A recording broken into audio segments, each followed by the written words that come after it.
Hello friends, मैं हूं Pankaj Panjwani and आज हम कंप्यूटर फंडामेंटल से रिलेटेड कुछ एमसीक्यूज इस वीडियो में देखेंगे। एंड हो सकता है मैं इसके 4-5 वीडियोस बनाऊं। तो जो भी इम्पोर्टेंट क्वेश्चंस हैं जो किसी भी कॉम्पिटिटिव एग्जाम्स में आपको देखने के लिए मिलते हैं, तो वो सब क्वेश्चंस मैं यहाँ पे लूँगा। ठीक है, धीरे धीरे हम अपना लेवल इंक्रीज करेंगे आने वाले वीडियोस में। तो यहाँ पे कुछ बेसिक क्वेश्चंस हमने लिए हैं। तो सबसे पहला क्वेश्चन है, विच of the following is an example of an operating system. इसमें से कौन सा जो है ऑपरेटिंग सिस्टम है। माइक्रोसॉफ्ट एक्सेल क्या है, एक स्प्रेडशीट होता है। एंड फोटोशॉप तो फोटो एडिटिंग के लिए एक एप्लीकेशन सॉफ्टवेयर होता है। विंडोज 10 एक ऑपरेटिंग सिस्टम होता है। विंडोज 10 हो गया, विंडोज 8, विंडोज 11, विंडोज एक्सपी, ये सब क्या है ऑपरेटिंग सिस्टम्स के नाम है। गूगल क्रोम एक ब्राउज़र होता है। तो विंडोज़ 10 इसका सही आंसर है। विंडोज़ 10 क्या है, एक ऑपरेटिंग सिस्टम है। ऑपरेटिंग सिस्टम एक सॉफ्टवेयर होता है जो कि मैनेज करता है कंप्यूटर हार्डवेयर सॉफ्टवेयर रिसोर्सेज को एंड एक इंटरफेस प्रोवाइड करता है ताकि हम कंप्यूटर के साथ इंटरेक्ट कर पाएँ एंड अंडरलाइंग हार्डवेयर से हमें कोई मतलब ना रखना पड़े। HTML का फुल फॉर्म क्या होता है। What does the acronym HTML stand for? HTML का फुल फॉर्म होता है हाइपर टेक्स्ट मार्कअप लैंग्वेज। ये एक ऐसी लैंग्वेज होती है जिसकी मदद से हम वेब पेजेस क्रिएट करते हैं। जो भी आप ब्राउज़र पे देखते हो, जैसे ये वेबसाइट है, तो इस वेबसाइट में जो भी स्ट्रक्चर हम तैयार करते हैं, जैसे कि हेडिंग्स हो गए, पैराग्राफ्स हो गए, ठीक है, तो वो सब HTML के थ्रू हम करते हैं। इसमें हम कोडिंग करते हैं, तो वो कोडिंग जब एग्जीक्यूट होती है, ब्राउज़र उसको समझ पाता है, HTML को समझ पाता है एंड बदले में वो हमें कोडिंग के बदले में उसका आउटपुट कुछ इस तरीके से वेब पेज के फॉर्म में दिखाता है। ठीक है, तो HTML जो एक बेसिक टेक्नोलॉजी है, बहुत ही कॉमनली यूज टेक्नोलॉजी है वेब डिज़ाइनिंग के लिए, वेब पेजेस क्रिएट करने के लिए। एंड इसका फुल फॉर्म है hyper text markup language. What is the function of RAM in a computer? RAM का क्या फंक्शन होता है। तो ऑप्शंस दिए हैं, it stores the operating system. Operating system तो हम हार्ड डिस्क ड्राइव में स्टोर करते हैं, रैम के अंदर नहीं करते हैं, क्योंकि रैम जो होता है हमारा वॉलेटाइल मेमोरी होता है। इसके अंदर जो डेटा होता है वो परमानेंट नहीं रहता है। तो ऑपरेटिंग सिस्टम हमें परमानेंटली स्टोर करना पड़ता है एंड जब भी हमारा सिस्टम स्टार्ट हो तो हमें उसको लोड करना पड़ता है, तो वो किसी परमानेंट मेमोरी के अंदर होना चाहिए। सेकंड ऑप्शन है, पहला ऑप्शन यहाँ पे गलत है। सेकंड ऑप्शन है, it provide a long term storage. तो जैसा कि मैंने कहा, रैम एक वॉलेटाइल मेमोरी है, इसमें डेटा तभी तक रहता है जब तक आपका सिस्टम ऑन है। जैसे ही आप सिस्टम को शट डाउन करते हो या रीस्टार्ट करते हो तो इसका डेटा लॉस हो जाता है, तो ये लॉन्ग टर्म स्टोरेज नहीं देता है। सेकंड ऑप्शन भी गलत है। थर्ड ऑप्शन है, it holds data and instruction that the CPU can access quickly. तो तीसरा ऑप्शन जो है सही है, ये अपने अंदर टेम्परेरी डेटा को स्टोर करता है। डेटा हो गया या इंस्ट्रक्शन हो गया जो CPU एक्सेस करता है, CPU को जिसकी बार बार ज़रूरत पड़ती है, तो वो डेटा इसके अंदर रहता है। जो भी एप्लीकेशंस हमारी करंट में रन हो रही हैं, जैसा अभी मेरे सिस्टम में ये माइक्रोसॉफ्ट वर्ड खुला हुआ है एंड फिल्मोरा खुला हुआ है, उसके अलावा ब्राउज़र खुला हुआ है, तो जो भी एक्टिव प्रोसेस होती हैं या प्रोग्राम्स होती हैं उनका डेटा इसके अंदर रैम के अंदर रहता है, जो CPU एक्सेस करता है, रीड राइट करने के काम में यूज़ करता है। तो सी वाला ऑप्शन सही है, it holds data and instruction that the CPU can access quickly. Which of the following is an example of an input device. अब इसमें से इनपुट डिवाइस कौन सा है। प्रिंटर एक आउटपुट डिवाइस है, ये हमें पेपर के फॉर्म में आउटपुट देता है। जो भी हम प्रिंट्स निकालते हैं पेपर के फॉर्म में हमें आउटपुट के फॉर्म में मिलते हैं। स्पीकर से हमें साउंड एज आउटपुट मिलता है।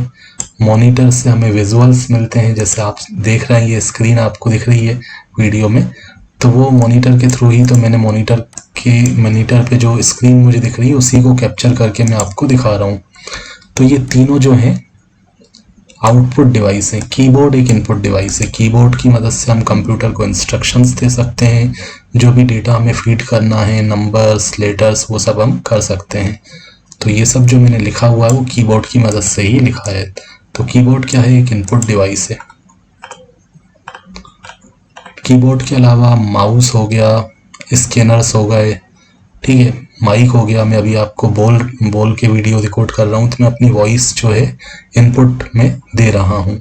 तो माइक भी क्या है, एक इनपुट डिवाइस है। तो कीबोर्ड यहाँ पे सही आंसर है, कीबोर्ड एक इनपुट डिवाइस है और बाकी ऊपर वाले तीनों आउटपुट डिवाइस हैं।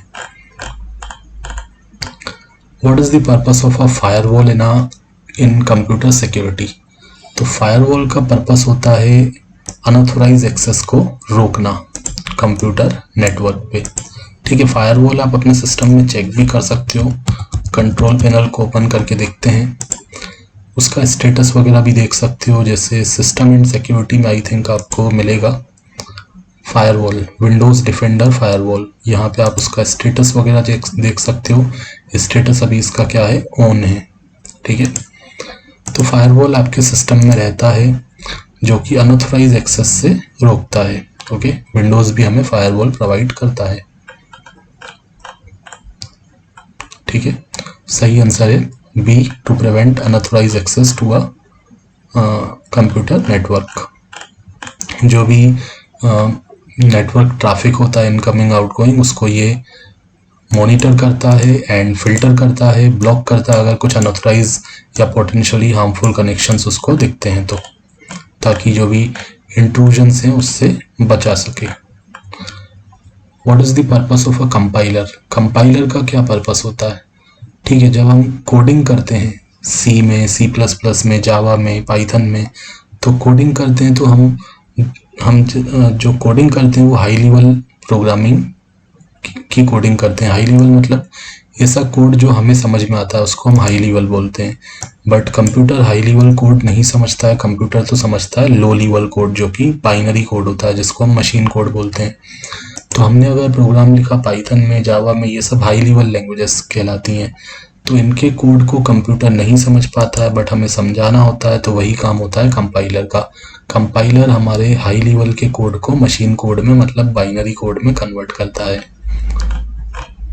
तो इसका सही आंसर है C, to convert high level programming language code into machine code. What is the purpose of antivirus? Antivirus नाम से ही समझ में आ रहा है, वायरस को रोकने वाला, ठीक है। तो एंटीवायरस क्या करता है, हमें वायरस से बचाता है।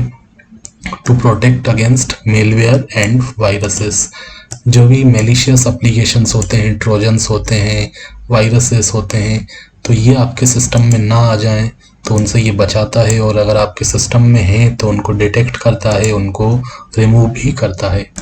तो सही आंसर सी रहेगा, to protect against malware and viruses. Next है what is the purpose of a spreadsheet software program? Spreadsheet software का क्या पर्पस होता है?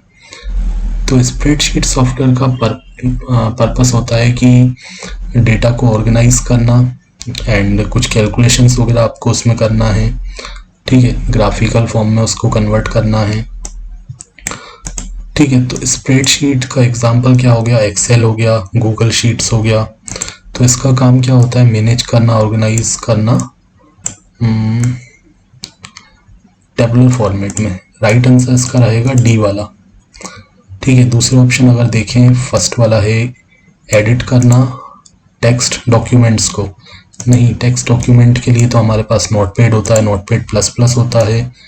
Design and manipulate graphics and images, graphics और इमेजेस के लिए भी ये नहीं होता है, उसके लिए हमारे पास विंडोज़ में पहले से पेंट आता है। ईमेल कॉन्टैक्ट के लिए भी नहीं होता है। स्प्रेडशीट होता है कैलकुलेशंस के लिए, डेटा के ऊपर कैलकुलेशंस करना है एंड डेटा को ऑर्गेनाइज करना है टेबुलर फॉर्मेट में, ठीक है। तो राइट आंसर इसका रहेगा डी, ठीक है। To perform calculations and organize data in tabular format. इसके एग्जांपल होगा Microsoft Excel, Google Sheets. What is the purpose of a cache in a computer system? तो कैशे भी क्या होती है, एक तरीके की मेमोरी होती है एंड ये रैम से भी ज़्यादा फास्ट होती है। तो इसके अंदर वो डेटा हम रखते हैं जो सीपीयू को बहुत ज़्यादा फ्रिक्वेंटली नीड होगा, ठीक है। मतलब जो सीपीयू मतलब बार बार जिसको एक्सेस कर रहा है, तो वो डेटा कैशे के अंदर रहता है फास्टर रिट्रीवल के लिए, क्योंकि रैम और हार्ड डिस्क की स्पीड कैशे से काफ़ी कम होती है। तो स्पीड को इंक्रीज करने के लिए ऐसा डेटा कैशे के अंदर रहता है जो हमें फ्रिक्वेंटली सीपीयू को नीड पड़ता है, ठीक है, to store frequently access data for faster retrieval. तो हार्ड डिस्क से ज़्यादा फास्ट होता है रैम, एंड रैम से भी ज़्यादा फास्ट होता है cache. Which of the following is a commonly used protocol for sending and receiving emails? Emails को सेंड करने और रिसीव करने के लिए जो प्रोटोकॉल होता है वो SMTP होता है। तो अलग अलग तरीके के प्रोटोकॉल होते हैं, जैसे फाइल को ट्रांसफ़र करने के लिए फाइल ट्रांसफ़र प्रोटोकॉल होता है नेटवर्क पे, हाइपर टेक्स्ट ट्रांसफ़र करने के लिए, हाइपर टेक्स्ट मतलब जैसे HTML डॉक्यूमेंट है, वीडियोस हैं, इमेजेस हैं, ग्राफिक्स हैं, उनको ट्रांसफ़र करने के लिए नेटवर्क पे HTTP प्रोटोकॉल होता है। प्रोटोकॉल मतलब सेट ऑफ रूल्स। तो मेल को ट्रांसफ़र करने के लिए जो रूल्स वगैरह होते हैं वो SMTP के अंदर होते हैं, एंड यही होता है मेल को सेंड और रिसीव करने के लिए। एंड इसके अंदर भी दो और इसके साथ और दो प्रोटोकॉल्स और काम करते हैं, जो कि होता है POP एंड IMAP, ठीक है। तो SMTP is for mail transfer. Next question है, what does the term CPU stand for? CPU का फुल फॉर्म होता है सेंट्रल प्रोसेसिंग यूनिट। ये क्या होता है? किसी भी कंप्यूटर का ब्रेन होता है, जो भी जनरल पर्पस कैलकुलेशंस होते हैं, इनपुट आउटपुट कैलकुलेशंस हो गए, जो भी जिस भी तरीके के जनरल पर्पस कैलकुलेशंस होते हैं ये परफॉर्म करता है, एंड ओवरऑल कंट्रोलिंग करता है हमारे कंप्यूटर सिस्टम का, ठीक है। तो CPU का फुल फॉर्म है central processing unit. What is the purpose of modem in computer networking? Modem जो है दो वर्ड से मिलके बनता है, मॉड्यूलेटर एंड डीमॉड्यूलेटर, ओके। तो ये क्या करता है? कन्वर्ट करता है डिजिटल सिग्नल को एनालॉग में, एंड फिर एनालॉग को डिजिटल में भी कर सकता है, ठीक है। तो इसका सही आंसर रहेगा ए वाला, to convert analogue signal into digital signal and vice versa. मतलब ये इसका उल्टा भी कर सकता है, to convert analogue signal into digital signal and vice versa. तो इसकी मदद से हम ट्रांसमिट और रिसीव कर सकते हैं data over communication channels. What is the purpose of BIOS in a computer system? तो बायोस का प्राइमरी जो वर्क होता है वो लोड करना होता है ऑपरेटिंग सिस्टम को मेमोरी में ड्यूरिंग स्टार्टअप, ठीक है। स्टार्टअप के टाइम पे ऑपरेटिंग सिस्टम को हम लोड कर सकते हैं, ठीक है। एंड और भी चीज़ें होती हैं बायोस के अंदर, ठीक है। कुछ सिस्टम कॉन्फ़िगरेशंस इसके अंदर होते हैं, क्लॉक वगैरह की इंफॉर्मेशन इसके अंदर होती है। तो जनरली इसमें हम चेंजेस नहीं करते हैं, ये हमारे पहले से ही हमारे CPU के ऊपर मदरबोर्ड के अंदर एक सॉफ्टवेयर के फॉर्म में ये हमें दिया जाता है, फर्मवेयर जिसको हम बोलते हैं, ठीक है। तो इसका आंसर है C, to load the operating system and memory during startup, ठीक है। इससे हम बूटिंग का ऑर्डर वगैरह भी चेंज कर सकते हैं कि कहाँ से बूट करना है, मतलब सबसे पहले कहाँ से लोडिंग करना है, ठीक है। तो इसीलिए ये लोडिंग के काम आता है, ऑपरेटिंग सिस्टम को लोड करने के। Which of the following is a commonly used programming language for developing mobile application? इनमें से कौन सी टेक्नोलॉजी को हम यूज़ करते हैं मोबाइल एप्लीकेशन डेवलप के लिए? तो तीनों ही आंसर यहाँ पे जावा, C#, स्विफ्ट, ये तीनों ही यूज़ किए जाते हैं मोबाइल एप्लीकेशन डेवलप करने के लिए। जावा को हम यूज़ करते हैं एंड्रॉयड के लिए, C# जो है माइक्रोसॉफ्ट के जो एप्स होते हैं उनके लिए यूज़ होता है, ठीक है। एंड स्विफ्ट जो होता है हमारे मैकिंटोश के लिए होता है, जो एप्पल वाले जो ऑपरेटिंग सिस्टम होते हैं उनके लिए यूज़ होता है। एंड C# माइक्रोसॉफ्ट के जो ऑपरेटिंग सिस्टम होता है माइक्रोसॉफ्ट का, उसके लिए C# को यूज़ किया जाता है, एंड जावा एंड्रॉयड के लिए। तो ये तीनों ही सही हैं, मतलब all of the above, D वाला आंसर करेक्ट है, ठीक है। जावा, C#, स्विफ्ट और ये तीनों कॉमनली हैं, मतलब काफ़ी ज़्यादा यूज़ किए जाते हैं ये। जावा होता है एंड्रॉयड डेवलपमेंट के लिए, C# for Windows based mobile development के लिए, स्विफ्ट होता है iOS मैक ऑपरेटिंग सिस्टम जिसको हम एप्पल बोलते हैं। What is the purpose of an IP address? IP address क्या होता है? कंप्यूटर नेटवर्क में जितने भी डिवाइसेस होते हैं तो सबका एक IP एड्रेस होता है, ताकि उसको कॉमनली आइडेंटिफाई किया जा पाए, एंड जो भी पैकेट्स वगैरह हैं ट्रांसफ़र हो रहा है तो वो परफेक्ट डेस्टिनेशन तक पहुंच पाएं। तो सबका एक यूनिक एड्रेस होता है, उसको हम आईपी एड्रेस बोलते हैं। तो इसका ऑप्शन जो रहेगा फर्स्ट नहीं, थर्ड वाला रहेगा, to provide a unique identifier for devices on a network. ठीक है, सबके लिए एक यूनिक आइडेंटिफायर होता है। तो सी वाला ऑप्शन सही है, to provide a unique identifier for devices on a network. Which of the following is an example of a file compression. File compression का एग्जांपल कौन सा है? जेपीजी तो इमेजेस के लिए होता है, जेपीजी ठीक है, जेपीजी होता है, जेपीईजी भी होता है, जेपीजी भी होता है, जॉइंट पिक्चर एक्सपर्ट ग्रुप, तो ये इमेजेस का एक्सटेंशन होता है। पीडीएफ जो होता है पोर्टेबल डॉक्यूमेंट्स के लिए होता है, MP3 म्यूजिक फाइल्स के लिए होता है, जिप जो होता है कंप्रेशन फॉर्मेट होता है। जब भी हमें कुछ डेटा ईमेल करना है किसी को या व्हाट्सएप करना है तो हम क्या करते हैं, उसको जिप करके भेजते हैं, फाइल का साइज रिड्यूस करके भेजते हैं। या फिर मल्टीपल फाइल एक साथ भेजना है तो उसको हम जिप करके इजीली भेज सकते हैं। पूरा का पूरा फोल्डर हमने एक जिप फाइल के फॉर्म में कन्वर्ट कर दिया एंड इजीली हम उसको सेंड करेंगे एंड फिर रिसीवर उसको अनजिप कर लेगा। ठीक है, तो जिप क्या होता है? कंप्रेशन फॉर्मेट होता है। Zip is a popular file compression format. तो इस पीडीएफ में आपको एक्सप्लेनेशन भी मिल जाएंगे, ये पीडीएफ में आपको डिस्क्रिप्शन में लिंक प्रोवाइड कर दूंगा। विच of the following is an example of a volatile memory. अब इसमें से वॉलेटाइल मेमोरी, वॉलेटाइल मतलब जिसका डेटा जो है लॉस हो जाए, परमानेंट जिसमें डेटा स्टोर ना रहे, तो इसमें से ऐसा कौन सा मेमोरी है जिसके अंदर डेटा परमानेंट नहीं रहता है? हार्ड डिस्क के अंदर डेटा परमानेंट स्टोर होता है, ये एक नॉन वॉलेटाइल मेमोरी है। सॉलिड स्टेट ड्राइव के अंदर भी डेटा परमानेंट होता है। रैंडम एक्सेस मेमोरी, रैम के अंदर डेटा परमानेंट स्टोर नहीं रहता है। जब तक हमारा कंप्यूटर ऑन है तब तक इसमें डेटा रहता है, जैसे ही हम सिस्टम को शट डाउन करते हैं, रीस्टार्ट करते हैं, तो इसका डेटा लॉस हो जाता है। रोम के अंदर भी डेटा पहले से बिल्ट इन होता है, जो मैन्युफैक्चरर होता है वही इसके अंदर डेटा हमें देता है। तो इसका सही आंसर रहेगा सी। रैम क्या है? वॉलेटाइल मेमोरी है एंड बाकी सब जो है परमानेंट मेमोरीज हैं। ठीक है, तो सही आंसर है RAM. What does the term URL stand for? URL का फुल फॉर्म होता है यूनिफॉर्म रिसोर्स लोकेटर।